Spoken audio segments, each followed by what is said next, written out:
আজকে রাত থেকে এমন আকাশের অবস্থা, ঘুরুম ঘারুম যাকে বলে বজ্রপাত। আমাদের গ্রামের বাসায় তো বলি আমরা ঠাটা পড়া, তো এমন ঠাটা পড়া কি আর বলবো। তো সকালবেলা উঠে দেখলাম এমন বৃষ্টি হচ্ছে, তো বৃষ্টিতে আবার ঘুম ভেঙে গেল। তো এত বৃষ্টিও আবার ভালো লাগে না। অনেকের মুখে শুনি বৃষ্টি দেখলে নাকি অনেক ঘুম আসে, আর আমার বৃষ্টি দেখলে একদমই ঘুম আসে না। আর এই বছর মনে হয় বৃষ্টি একটু বেশি হইতেছে। পুরা জানুয়ারি মাস থেকে ধইরা এখন ডিসেম্বর মাস চলে আসছে, পুরো একটা বছরই মনে হয় আমার কাছে বৃষ্টি হয়েছে।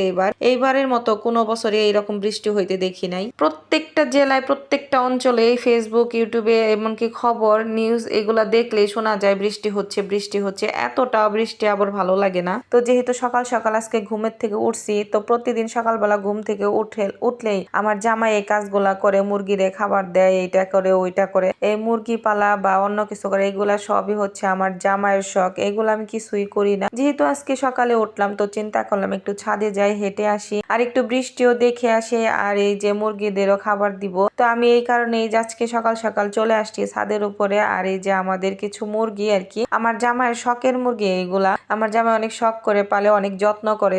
সে আবার মুরগি, হাঁস এগুলার প্রতি অনেক যত্নশীল আর কি। একটা যত্নশীল মানুষ বলতে পারে। যদি পারতো সে গরুও পালতো ছাদের উপর। 6 তলা ওঠা ছাদের উপর একদমই সম্ভব না, তাও আবার গরু, এই কারণে শুধু গরু পালতে পারে না।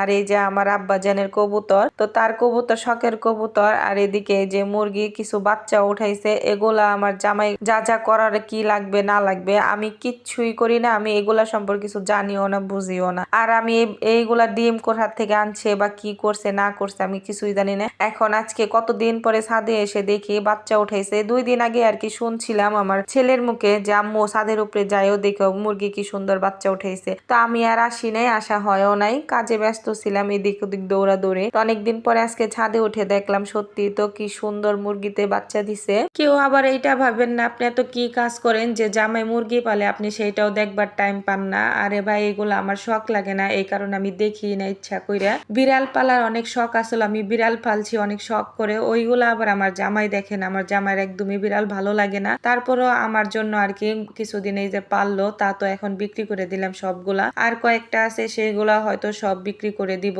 আর এই যে গাছ গোছালি এগুলো আমার জামার শখ, আমার এগুলা আমি লাগাই না। আমি লাগানো শখ লাগে, কিন্তু যে আমার দুষ্ট একটা ফালাক আছে না, ওর জন্য আর কি কোনো কিছুই রাখতে পারি না। এই যে একটা ড্রাগন গাছ আছে ছোট, সেই গাছে ছোট ছোট ফুল আইছিল, কত সুন্দর, অনেকগুলা, সবগুলা ছিঁড়ে ফেলছে। তার চেয়ে ভালো কোনো কিছু লাগামই না, এমনিই থাক, বড় হোক মেয়ে, তারপরে সবকিছু একে একে করব। তারপরে এই তো নিচে আসছি, নিচে এসে চা বসাই দিছি, যেহেতু এত সকাল সকাল ঘুম থেকে উঠছি, আর এত সকালে আমরা কেউই খাইতে পারি না। তো চা বসাই দিছি, চিন্তা করলাম চাটাই সকালে খাই, আবার একটু পরে আমার আব্বাজান আবার স্কুলে চলে যাবে। তো তারা তো কেউ আবার রং চা খাইবো না, তো রং চা আমারও একদম ভাল লাগে না। একটু বেশি লিকার দিয়ে কড়া করে আঁচ দিয়ে কি, এই যে দুধ চা আঁচ দিলে, বেশি করে দুধ দিয়ে চিনি দিয়ে আঁচ দিলে খাইতে ভালো লাগে। চাই যদি খাই ওইরকম কালা চা খাইতে কার ভালো লাগে বলেন তো? বেশি করে দুধ দিয়ে চিনি দিয়ে চা খাইতে মজা লাগে। রং চা একদমই আমি খাইতে পারি না। তো এই যে দুধ আর চিনি আমি একসাথে গ্লাসের ভিতরে গুইলা তারপরে আর কি, এই যে এখন চা যে অনেকক্ষণ চাটা আঁচ হয়েছে, তো আঁচ হওয়ার পরে এখন আমি এইটার মধ্যে